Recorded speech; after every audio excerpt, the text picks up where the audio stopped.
Yeah, let's kick this off. Good morning, good afternoon, good evening to everyone, wherever you are. I hope everyone's safe and well in their houses. Thank you so much for joining us for this exciting live webinar on customer success strategy for an economic downturn. Now, before I begin, keep engaging in the chat, send your questions in the Q&A box or in the chat. Puneet and I will be monitoring both the windows. For those who have registered and will probably not be able to join, or if any of you are planning to drop off in between, don't worry. We'll make sure that a recording reaches your inbox. With that, let's start this one. I'll just do a quick round of introductions. I'm Nilesh, I head marketing at CustomerSuccessBox. And we are very pumped to have Ari Hoffman, the Director of Customer Advocacy at Coveo. From green architecture to small business entrepreneurship to SaaS industry, Ari has seen it all. And his current mission is to help Coveo's customers share their journeys. Discovering, building, and promoting the success of the experience intelligence heroes. Ari is helping their customers to be better customers, helping prospects better understand the value of partnering with them, and is eventually helping Coveo better understand how to serve a growing community. I'm sure a lot of you already know Ari from his brilliant content on LinkedIn. For those who don't, they will come to know by the end of this. Coming to our moderator and second speaker. For people who are regular on our webinars, everyone knows Puneet. He's the founder and CEO of CustomerSuccessBox. Also one of LinkedIn's top voices for 2019 for his thought leadership in the customer success space. Before CustomerSuccessBox, Puneet was a VP at a B2B SaaS company, Kayako, where he inherited 10,000 plus live accounts, but was asked to plug the leaky bucket. So 5 years later, that translated into an obsession to fix the leak for every B2B SaaS, and that's how he started CustomerSuccessBox. So thank you guys for joining us on this great webinar. Puneet, Ari, over to you. Hey, thank you so much, Nilesh, and welcome, Ari. So guys, thanks a ton for joining this webinar.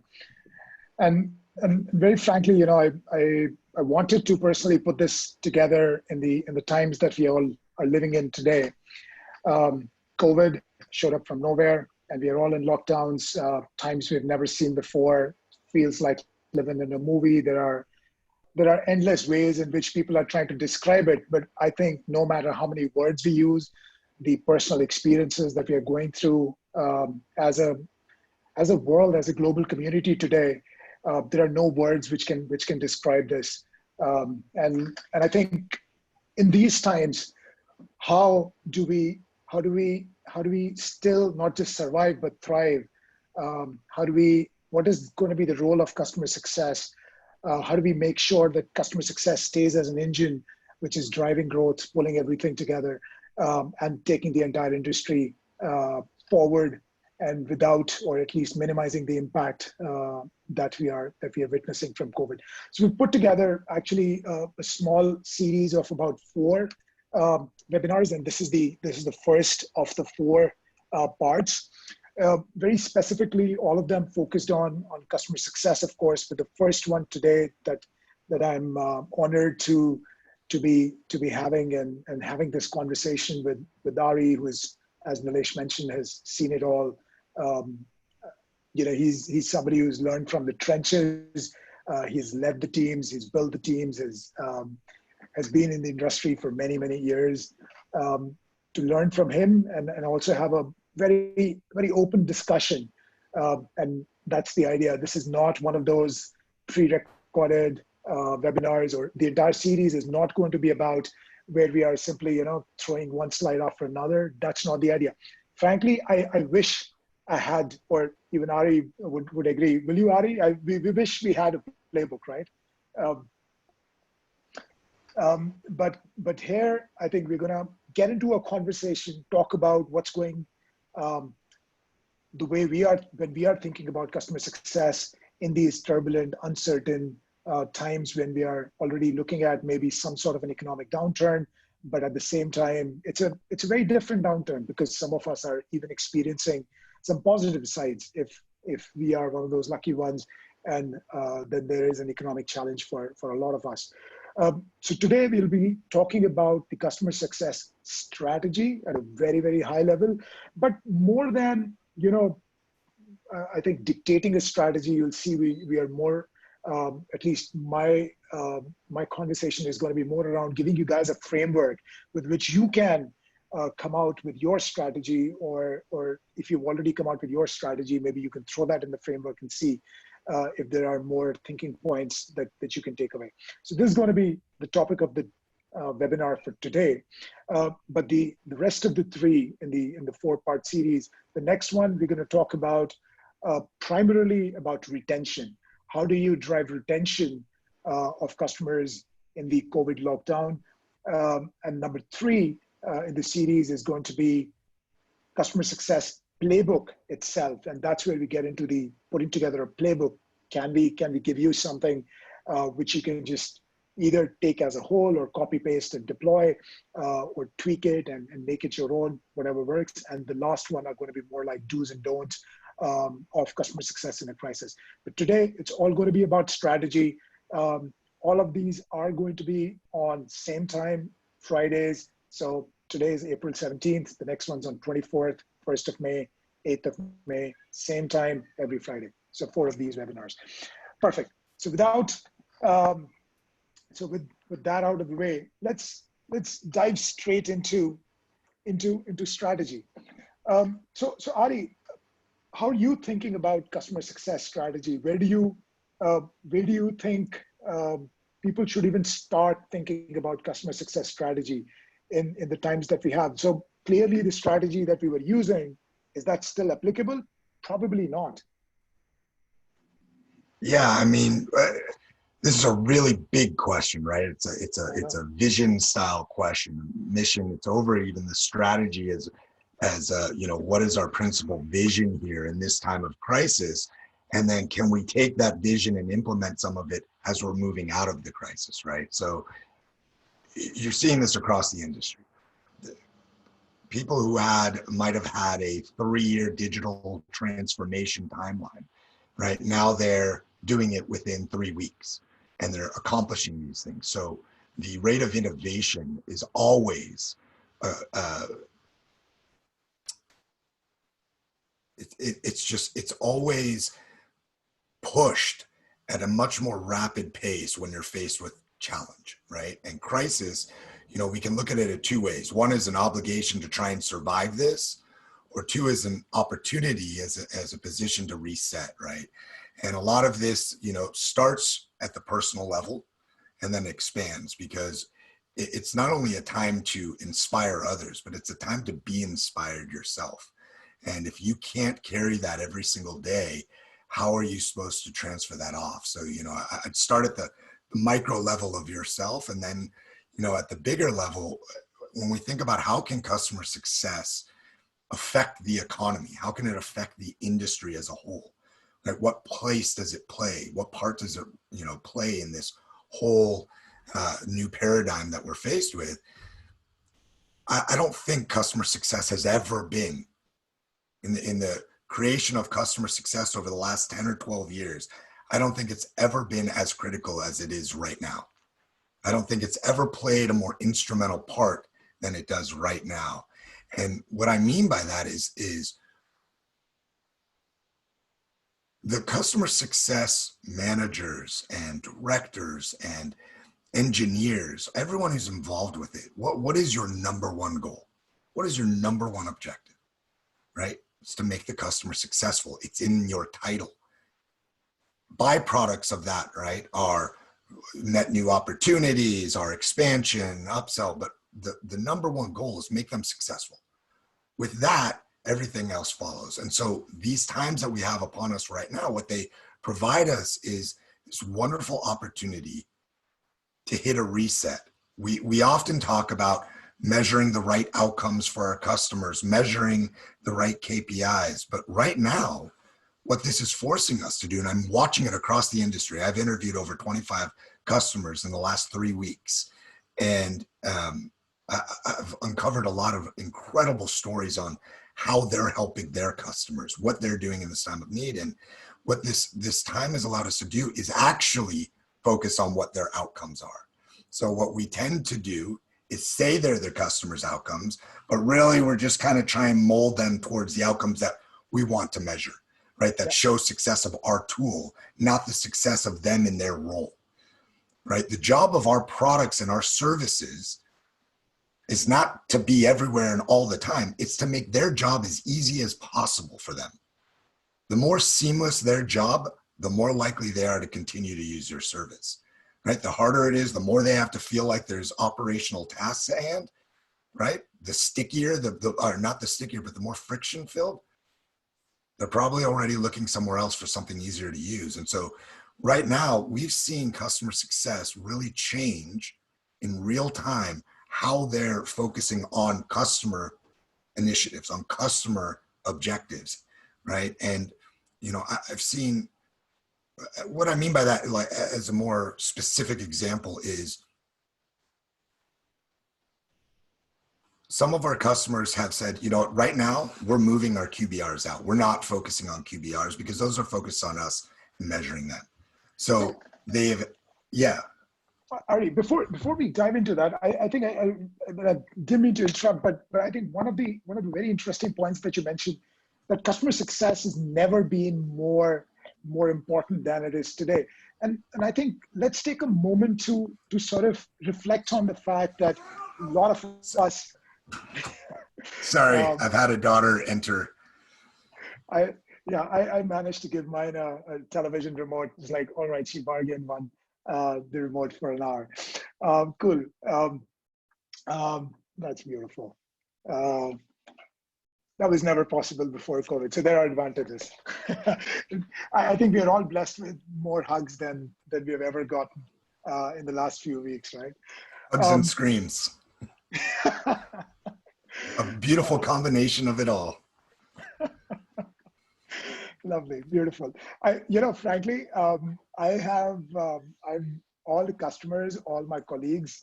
Every time I'm on calls, I've met their family more in the last 3 weeks, virtually, of course, than I've ever done. So it's been great. We could do an entire session on just the blend of personal and professional lives, and actually how much more beneficial it is at this level, how much deeper we're connecting with people right now than we ever have before, with customers and employees and peers. It's a time to really come together, you know? Oh, beautiful.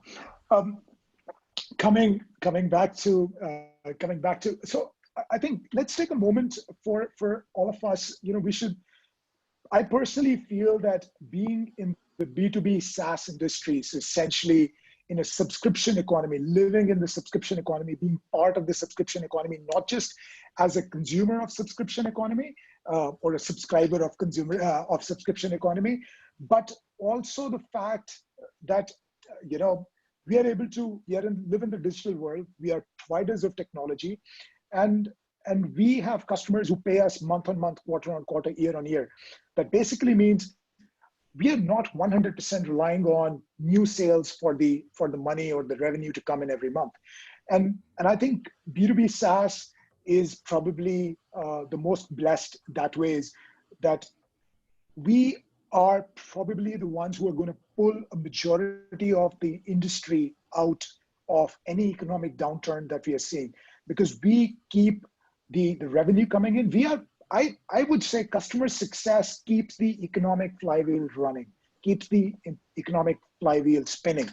And that, I think, if you look at all the functions within an organization, now I think all functions in the subscription economy are equally important, but in the times today, the most important, most critical function is if you can keep your customers. So if all of us can keep our customers and help them in any tiny, minute ways, any little, any big ways, any relevant ways, anything which is part of the contract, not part of the contract, in any of those ways, if you can help them be in business, grow in business, or at least stay in business, even in these times, I think that we would have done the job. And that is possibly the best way, because it's ultimately so connected.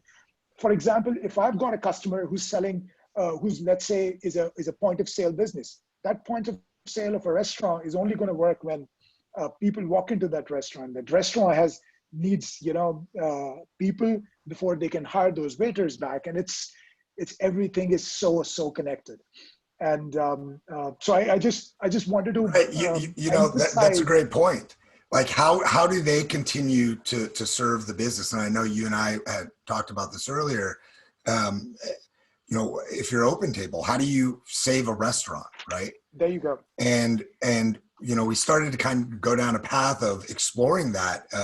Do you help maybe their chefs share videos online because everyone's cooking at home, right? And give their chefs that ability to help share. But is that going to save the business?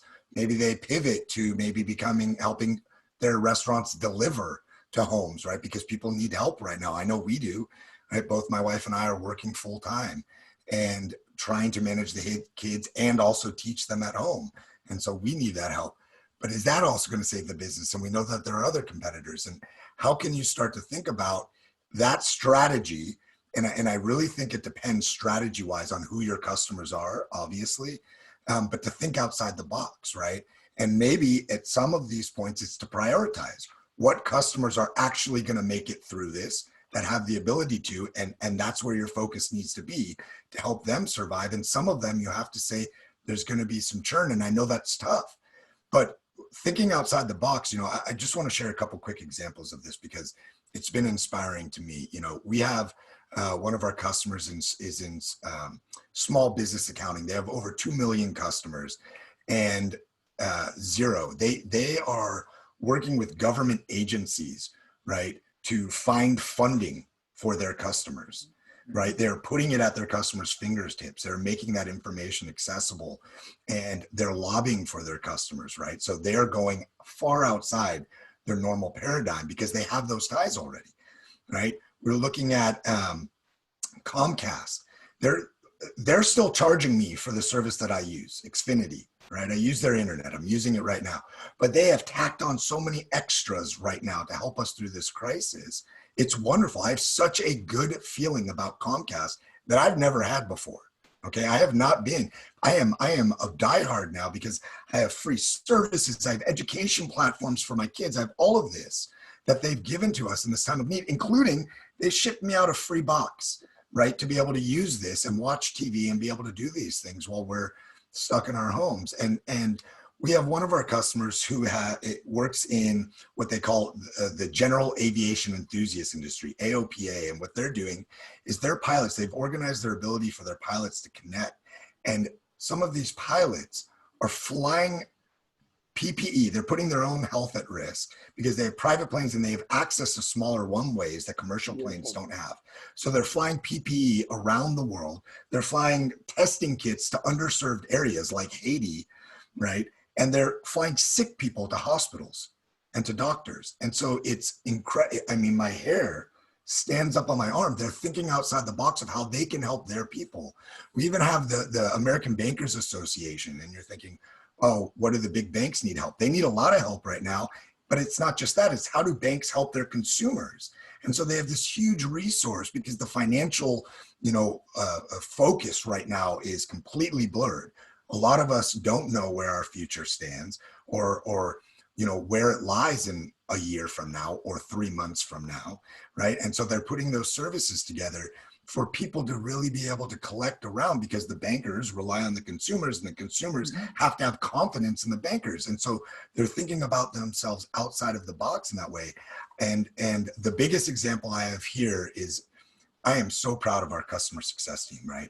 I do not run customer success, but I am 100% focused on their success, which is why I've been so tied into this industry. I believe in customer success at its root, right? And they've done, we work in the intelligence experience industry. So we do unification of information. So if you think about searching through your support material that your customers have access, your support agents have to look through. If you think about your HIPAA compliant internal intranets and all the information you have to search through and find in there. And then you think about maybe your commerce engine and all the products and all the search you have to do through there, we can unify all of that and search those. But a lot of these things are done at companies in silos, right? So we might just do the workplace, the intranet for a large company, or we might just do the support. And so in this time of need, we're seeing support centers get inundated, right? They have too many calls coming in and they're digital self-service. So if we're working with the workplace environment, the intranet, we've created rapid response products, right, for the CS team to be able to help them deploy, to move these over to their support center so they can quickly convert. Also, the team got together and they started creating reports on the COVID response inside of each of these companies. So our employees, what are they looking for? What are your customers looking for, right? What are your partners looking for? What is that information? They've created these dashboards that they can now give to customers, and they've done it to every single customer we have, that show exactly where their end users are looking for this type of information because it's so relevant for them. But they didn't just hand that over, because it's about, right, surviving and then thriving after.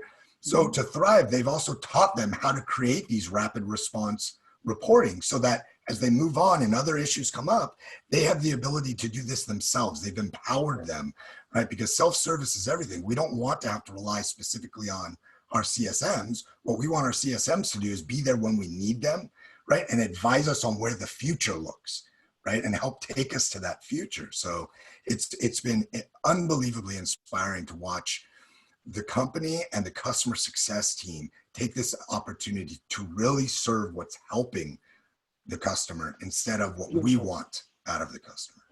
No, I think, Ari, these are amazing, beautiful, very, very inspiring examples. But let's break this down for how can a business get to these ideas? How can a business get to know, okay, what should I be developing? And one of the ways, what we did, and this is something that we've been speaking a lot with our own customers as well, is even before we went to our customers. So something I think all of us must have thought about or would have done this for your own organization is business scenario modeling. And a lot of us would have been involved in a business scenario modeling exercise at different times, and especially you might have done that for your own organization. But doing business scenario modeling for your customers. So for example, some of you might be, you took an example of OpenTable. They all serve, all restaurants. All the restaurants can be of different sizes and forms and shapes, franchisees, larger ones and smaller mom and pop ones. And you can probably segment them. But the idea being, if you understand your customers really well, then taking a business scenario modeling exercise by stepping inside their shoes, empathizing with their situation, what are they going through in these times today? And if you were them, what are you trying to do? What are your day-to-day challenges? And using that as a starting point, I think at least it has helped us tremendously. So we were able to, put all our customers and, different, because we serve B2B SaaS industry only as a customer success workspace, to help them get all the leading indicators of risks and health and, help them be proactive versus the older model of being reactive.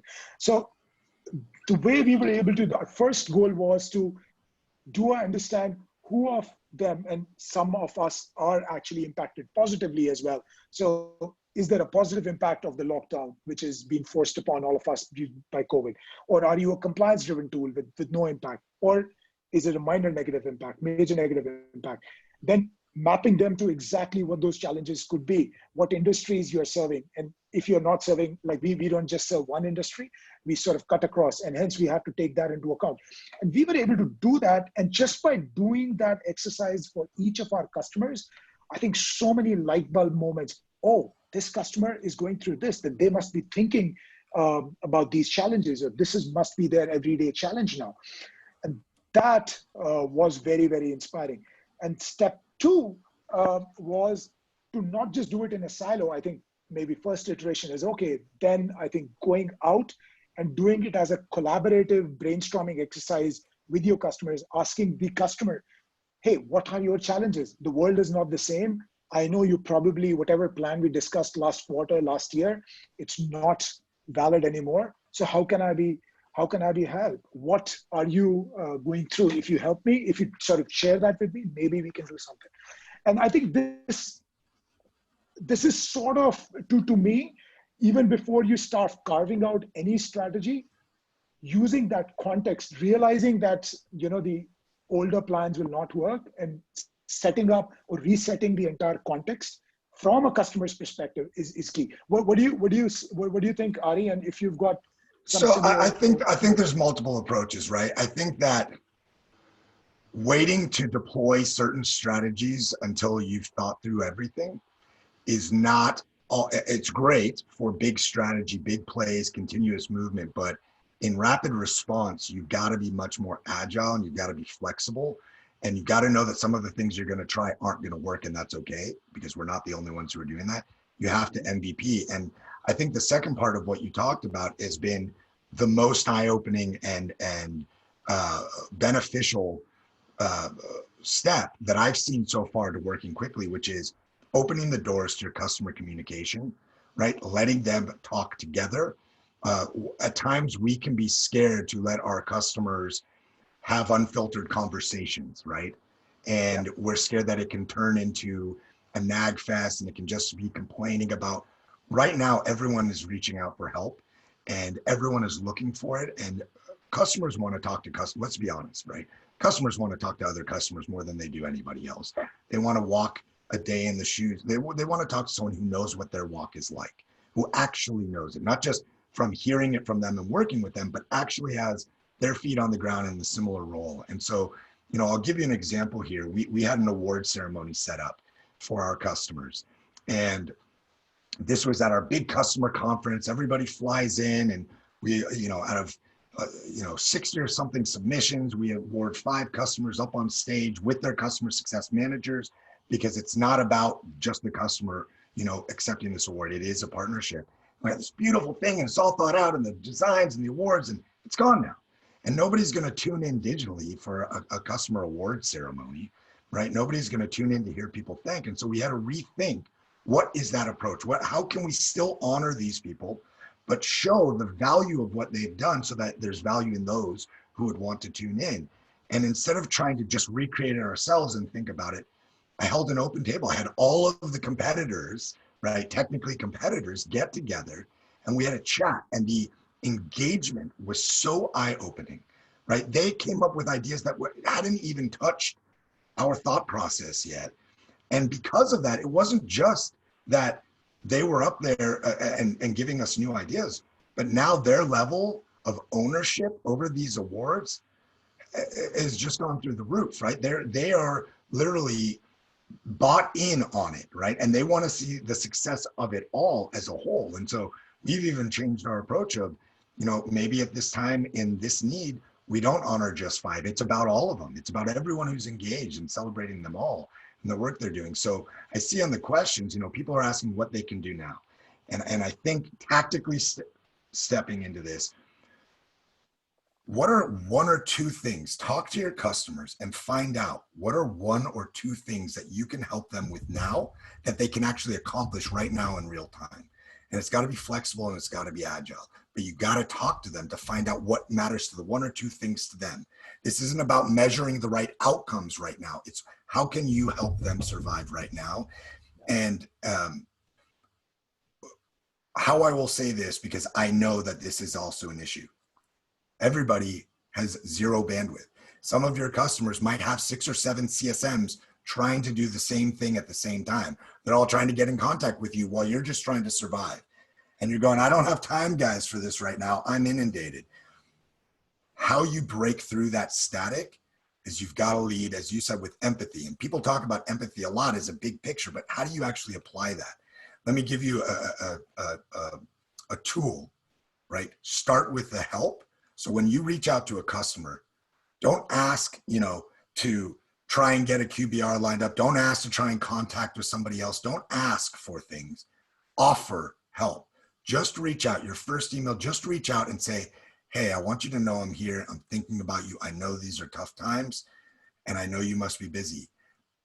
Is there anything I can do to help you right now? If you can't respond to me, that's okay. I understand. I know you're busy, but just know we're here for you. Start with that step, just that, and see what type of response you're going to get and how many doors you're going to open like that. Because we need to feel like we're in this together, but when we're asking for things, it makes us feel like we're independent parties, right? So it's getting advice, not opinions, right? It's being there as one. So that's one tactical step I say, to starting a bigger strategy. Because if you're going to go on that bigger strategy, like you said, how can we focus on what our customers are doing?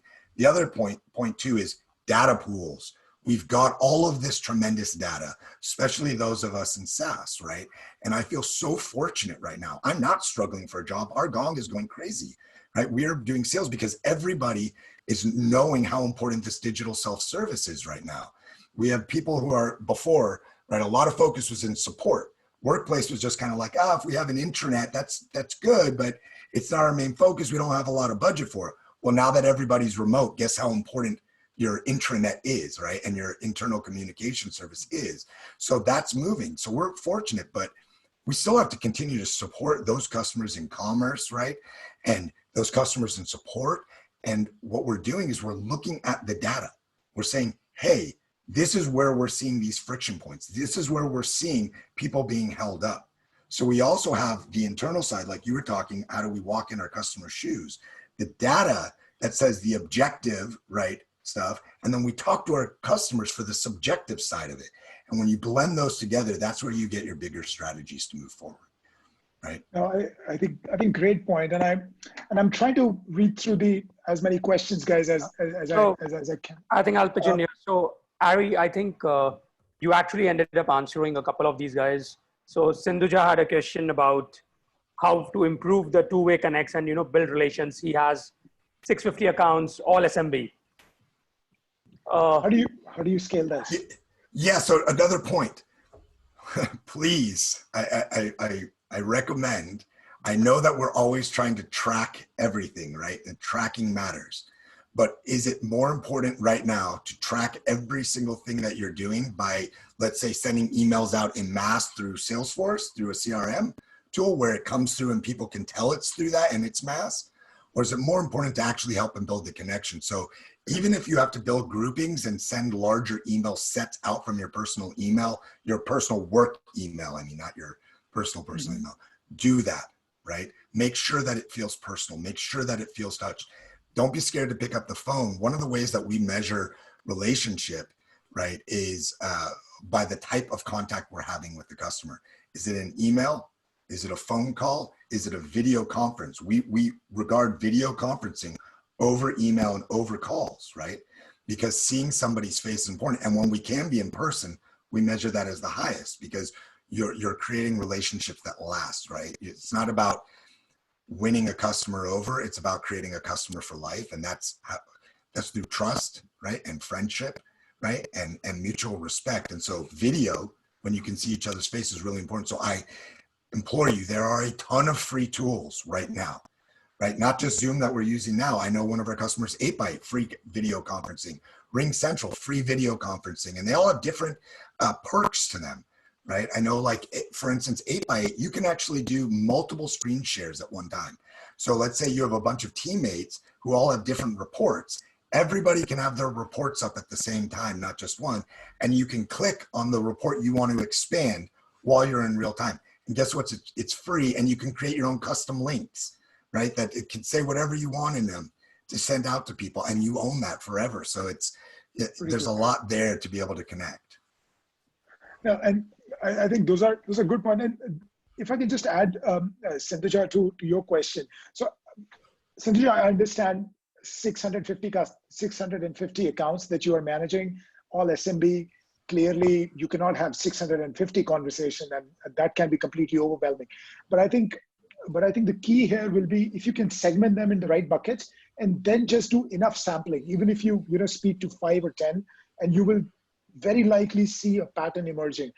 Assuming, let's say, a bunch of them are just lawyers, and if you speak to just 5 or 10 of them, 10 of the lawyers, and if you've segmented them right, or some restaurant owners or some HR tech, or I don't know what your business is, but if you segment them right, just speak to sample figure out the right patterns, and that will give you enough context as to what your customers are looking for. And usually whenever you're serving a very, very large group, a very large volume of customers, SMB, you may want to learn from that, I would say, from a smaller number of, but a very deep experience, a very deep relationship and connect, and then take that knowledge and try to, whatever help you're going to translate that into, whether it's a new product feature, whether it is a little dashboard, or whether it's a new guide that you're building, which, like Ari mentioned, if you can learn from all these customers and share that somehow, either directly or indirectly, and we can just be the routers for that. Whatever those resources are going to be, if you can learn from that sample and distribute to all of them, I think you are likely to be hitting some early success with a larger group. Yeah, and that's exactly, so two things. One, that's actually been done, and two, that you just inspired and gave me an idea through exactly what you're saying, which is why I'm so happy to be on this call with you, right? I love your content. I just want to say that to everyone who's listening. I love your content. You're always challenging in the way that you ask questions. You don't just profess, right?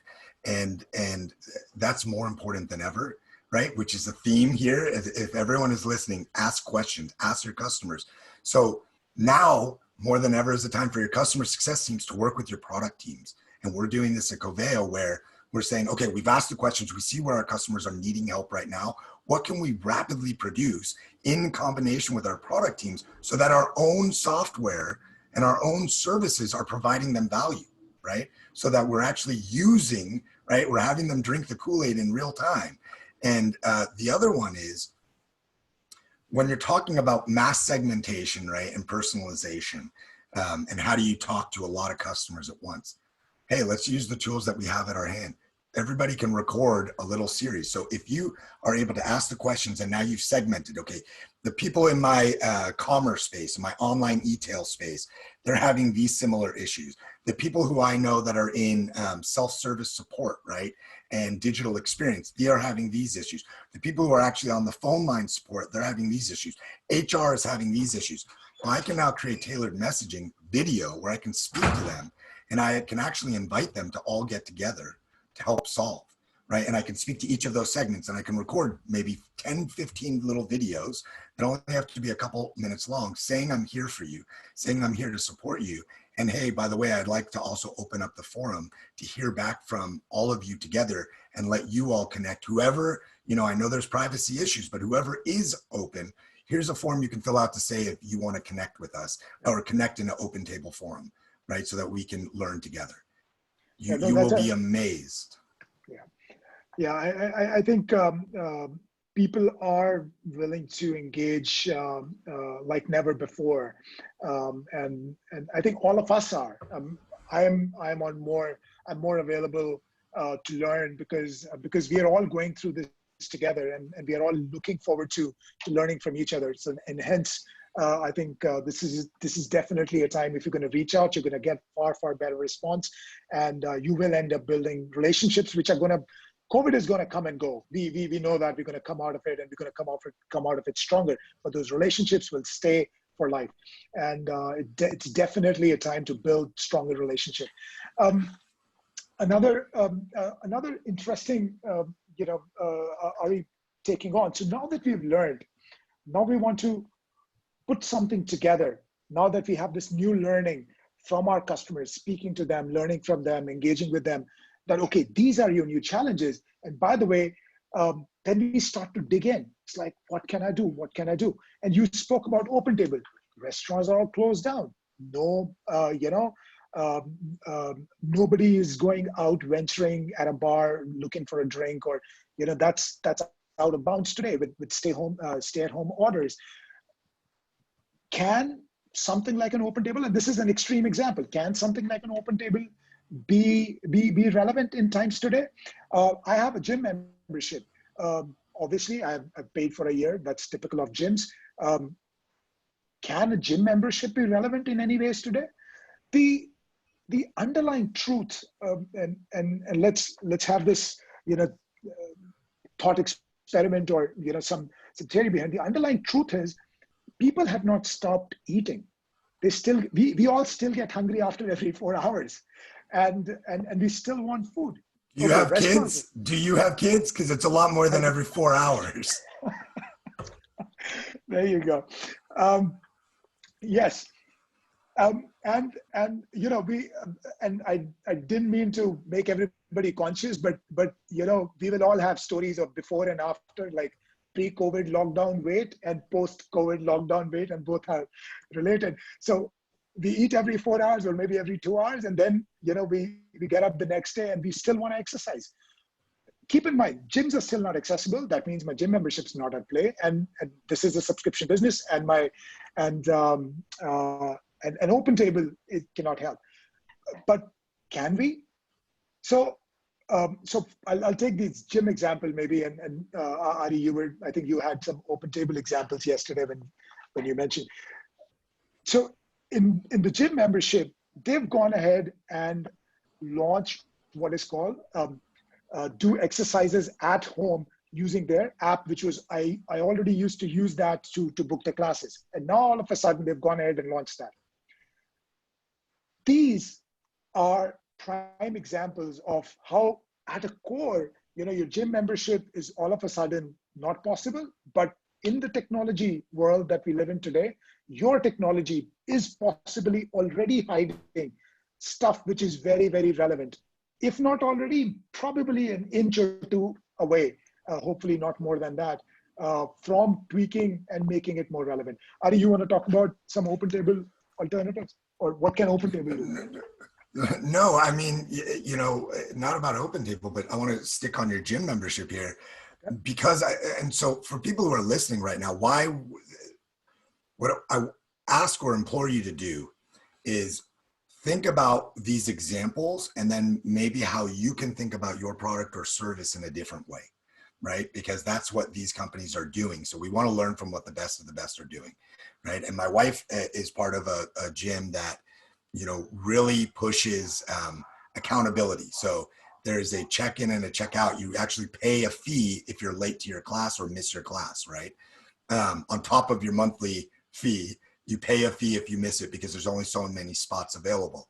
And also there's a lot of competition in that class, right? It's about competing with yourself and the class as a whole, and the whole class wins together kind of thing. So they don't have those classes and they don't have that in-person experience. So what have they done? They've transferred it to a digital touch for right now, and they've gotten really fast, and you're still connected, and they have these happy hour times that they're actually connecting these members, her members, more than they did before, right? They're getting together and they're doing these things in these ways, and they're still competitive and they're still daily measured, and they're not charging them because they know that the financial hardship, they're not charging them if they miss their classes, and they're not charging, and they've reduced the rate dramatically that they're paying on a monthly fee, but they're still charging them. Okay.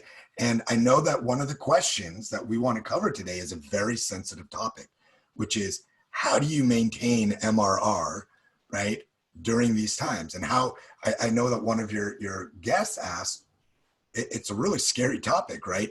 How do you even ask for that when you know they're struggling? How do you ask for money right now? And we can't, not all of us have the bandwidth or the runway in our companies to keep giving free services away, right? And I'll let you start with that one, but that's where my mind starts to go on this topic, right? Which is that's the biggest question of the day.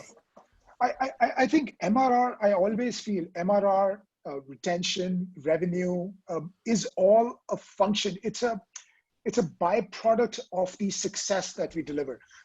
I think the larger question is, are you still relevant? You know, is this service? We spoke about the gym membership, right? The gym membership, in a very traditional sense of the way, was completely irrelevant. But look how they made it relevant.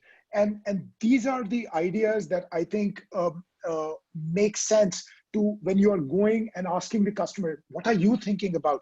And it's the customer who's going to tell you that this is what we want to solve, and this is what we are thinking. I was speaking to another MarTech business, and these guys serve larger, very, very large brands across the world. And their challenge was like, and they're primarily in-store supporting customers when they walk in stores. Now, stores are all shut, no customers are on the ground. But whenever you're trying to serve an in-store customer, ultimately you're trying to, take that in-store experience and keep bringing them back through a digital reminders and all the marketing campaigns. I said, if there is anyone in the entire list of partners that the brand have who can still keep them relevant in these times, is probably somebody who can reach out to their customers digitally. And hence, they are the most relevant today. And I think as a part 2 of the exercise, what I recommend, once you're done with the business, once you're done with the first part, which is business scenario modeling for your customers, then doing the brainstorming with your customers, getting to the ideas and understanding their challenges as to what challenges they are facing. I think the next piece is taking all that data, and you can even bring some customers in if you're comfortable with that, and you should definitely have, a customer should always have a place on the table, is going and revisiting your product roadmap. See, the roadmap, which was valid in, for the last 10 decades, we were going up, the economy was booming, all of that stuff, was obviously not relevant anymore. We are not going to wake up, we're not going to come out of COVID and have the same normalcy as if nothing happened. We are going to witness permanent consumer behavior changes. We ourselves, our own behaviors are going to change. I think many of us were not used to even switching on cameras. We've been doing that internally. That's sort of one of the secrets of making the remote conferencing and all of these remote workings work. But a lot of the people that I meet now, and when I turn on my camera, they are more comfortable. And these are permanent behavioral changes. Surprisingly, I was speaking to another friend of mine, and he is in the he's serving a customer who is in the spices industry. This is, I think, one of the largest manufacturers or suppliers of spices in the United States. And they say people are cooking at home who have never cooked ever. And that is going to leave a lasting change of, consuming those spices. But if you just extrapolate that, that means they will be looking at recipes, they will be looking digital tools and whatnot. Everything is translating digitally. So bringing all that together, I think taking that learning and revisiting the entire roadmap, because that roadmap is likely not relevant because the priorities will change even if the roadmap is relevant. Right. Or it could be relevant, but through a different angle or a different perspective. But it's a time to reset, right? Look at this as an opportunity to hit a pause, right? A quick pause, and really reassess. And it could be, some of us who are listening right now might say, yeah, but I am so far down on the totem pole right now. And I work for a major corporation and I don't have a voice up there. How can I do this? Guess what? If you ever had an opportunity to test on your own, right, and ask for forgiveness, it's now. So if you have ideas, test them with some of your customers, see what you can actually get done. Team up with a couple of the product managers that you have, right? Team up with them and see what you can do on the short time. And know that it might not work out. You might have to ask for forgiveness, but know that you might also innovate something that helps your customers right now. I want to say, there are a lot of these companies that are doing this. Right now, for video, I want to give a tip one for people who have a hard time getting others to turn their video on. I kind of have a tactic that I use on this. And what I do is I always start with my camera. I always start with my camera off and I start the call. Even if I've said before, video's on, whatever it is, and they still join with their camera off, right? I start with my camera off. And then I turn it on and I make a point to say, oh, sorry, I just got my camera on. Can you see me now? That right now puts the pressure on them to return, right? Because we have reciprocation, and return and turn their camera on, right? And I'll even go as far as saying, because you'll get, oh, sorry, I'm in the car. That's okay. I'll wait. Be okay. The other thing is when you're talking about, people in the spices industry and people who are dealing with customers that are really in a tough spot, yet they themselves, their company still needs, they're in a tough spot too, and they still need money. You know, what rises the top here is empathy, but also transparency. We've got to be responsible, right? Companies have to be responsible too. So we have to be helpful, but we have to be responsible. And so that transparency really comes through with being authentic and saying, hey, look, here's our situation. Here's what's happening for us. And I'll give you an example. We at Coveo right now, we're actually dealing with going through with all of our vendors and going through asking for rate reductions. Well, why? It's not just because we have the money, we have serious funding. It's because our customers, and we have lots of very large enterprise customers, are doing the same. And so this has to be responsibly transferred down. And then that's going to happen down the track and down the track, because all of us need, guess what, a rate reduction. And that's going to help the economy overall start to rebound from this, right? So we have to be okay, and we have to work with people and understand, right? And that starts with that transparent nature. So not transparency is the big, you know, picture of, okay, what does that mean? It means being authentic, that you actually talk with them and talk about, and also say to your own vendors, right, what's going on, right? Because this is a rising tide lifts all boats scenario. We could all use some discounts in our lives, right? And this is that time to do that. I forgot what I was going to say next, but oh, here's the other one. You know, I've been doing a lot of these interviews, like I've said. It's, if anyone looks up Coveo Digital Heroes, you'll find it. It'll rise to the top. Coveo Digital Heroes. And this is ungated material. You don't have to log in to view it. But what I've done over the last 3 weeks, I've interviewed 25 different people, customers, right? And I'll probably even take a section of this recording, right, and put it up there, because this is about us all winning together. It's all getting through it together. It's no more individual silos of I need to survive. Tribal knowledge, if there's ever been a better time to destroy tribal knowledge, it's now, right? If you think, well, yeah, but that's what makes me important. This is my fiefdom. People have to come to me for information. You're going to lose, right? Because you're creating a bottleneck that you don't realize is suffocating your own job. So please come check out the information. It's a lot of wonderful stories there. Any other questions that we're fielding, or? Yeah, I think I'm getting a time check from Nilesh already. So we have, Nilesh, I believe we have still 7 more minutes. So I'll quickly go through all the questions. I'll try to pick up the recent ones most. Hopefully the older ones would probably answer it, but I'll go from the recent to back up. I think you guys could quickly answer, you know, a few questions that are very common. Sure. 2 of them being, how do CSMs meet their upsell and renewal quotas now? Because it's so tough to talk to customers. Second is, if your companies are already offering free services and free licenses and discounted licenses, how will it affect the incentives that CSMs earn on their renewals and upsells? Gotcha. I have some points, but if you want to go first, Ari, go ahead. I mean, it's a broad question, right? And I would have to know more specifically about your use case and your business model. I think, you know, when we ask questions like, are CSMs meant to sell or not sell, right? These are all questions that definitely depend on your business model, your customer base, the vertical you work in. So even your go-to-market strategy. So overall, it depends how well your company is doing. If your company is in a safe spot, your incentive should still be tacked on at the same rate. But if it's not, we've all got to think about what part do we play, right? And how do we measure that? And if you have a better idea, now's the time to share that with your company. I'll let you take on this because I know you probably have more specific.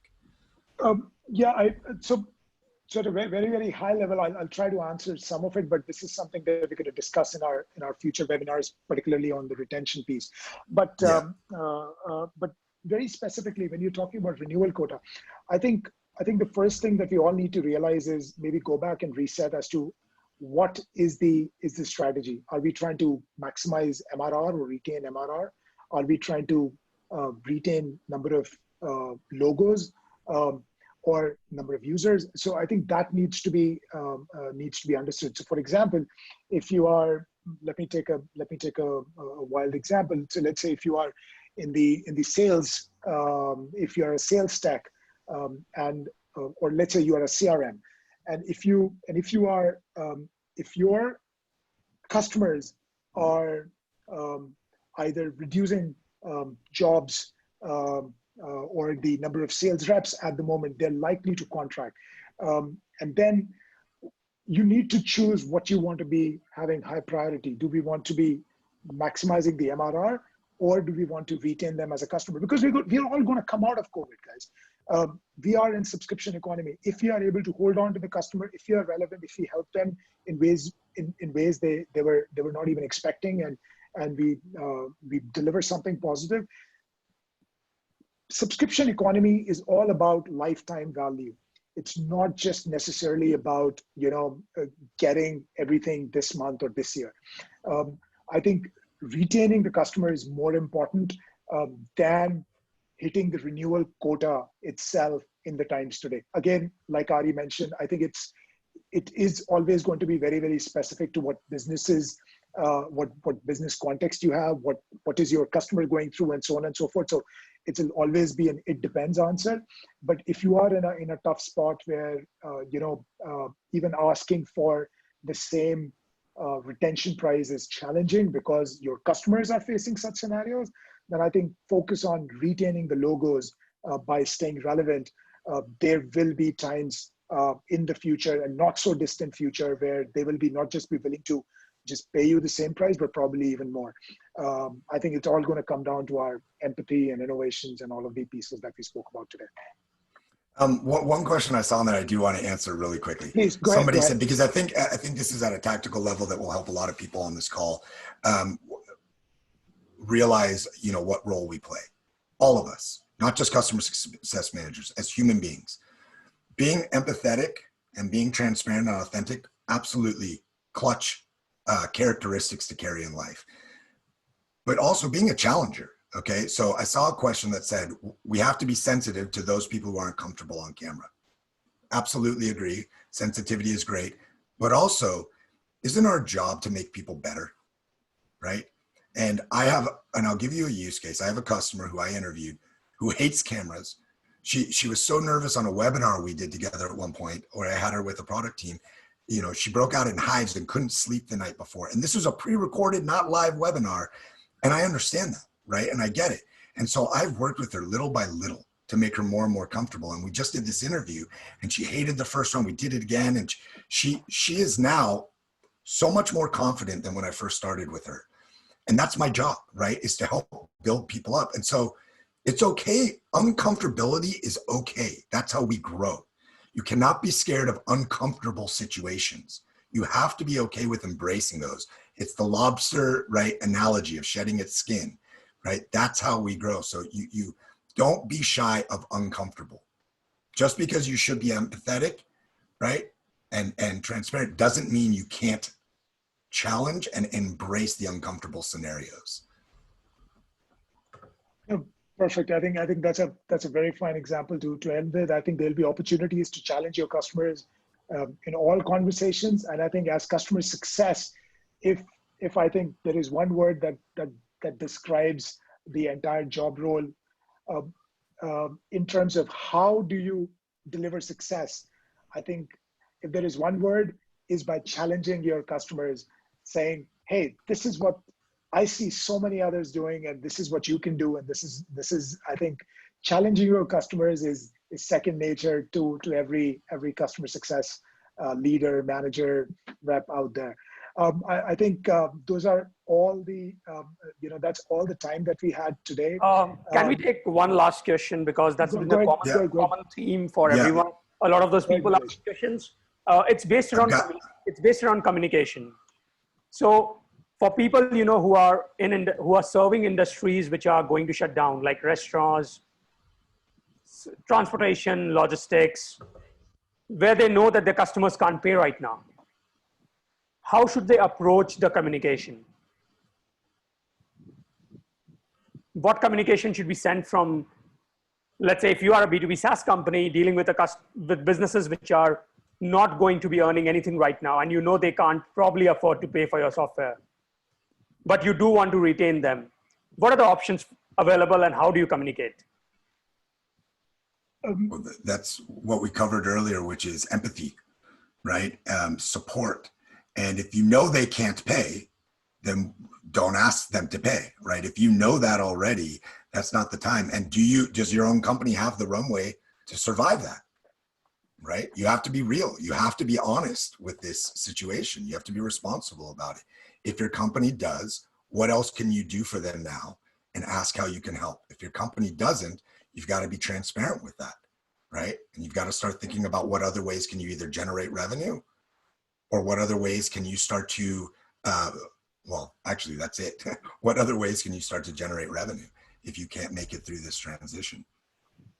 Right, and so I think you have a point, but frankly, this is something where we need to, while you're doing a business scenario modeling for your customers, and in this case, like you mentioned, if they cannot afford to pay, you also want to do a similar, and you would have obviously done a similar business scenario modeling for your own business.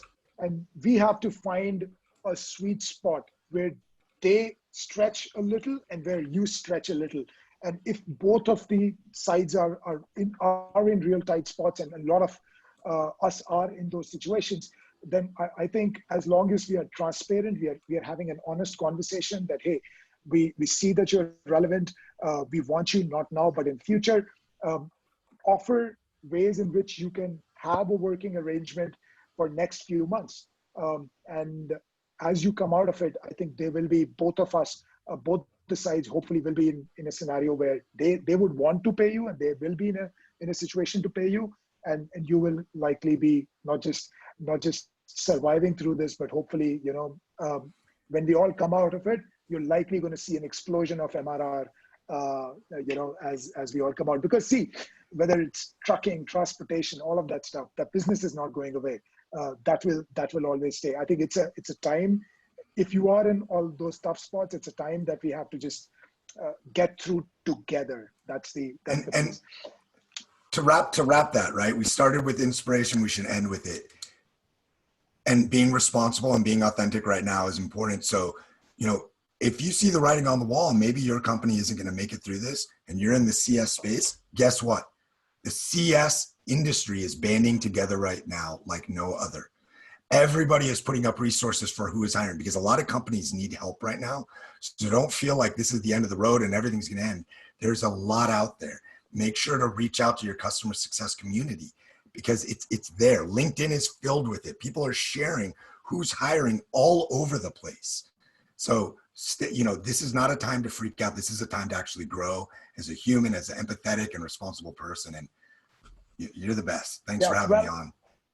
Officially, that was plan B, C, D, whatever you want to call it. I think plan A, B, and C, the first three are going to make our companies survive and thrive. But cool, we're going to keep talking about this, guys. I know there are lots of unanswered questions. So hopefully we'll look forward to seeing you again next Friday, and you're going to see more and more clarity emerging in our own heads as we learn through all these questions and conversations. So looking forward to meeting you all again. I've shared both Ari's and my LinkedIn connect as well. Both of us are fairly active on LinkedIn. I got carried away in the last few weeks, but I'll be back online.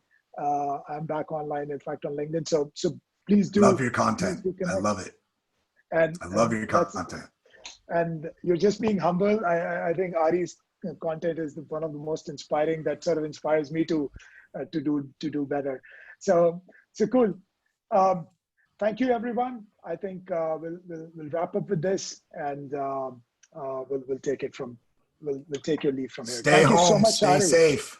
Stay home. Stay safe. Love and light and respect to all.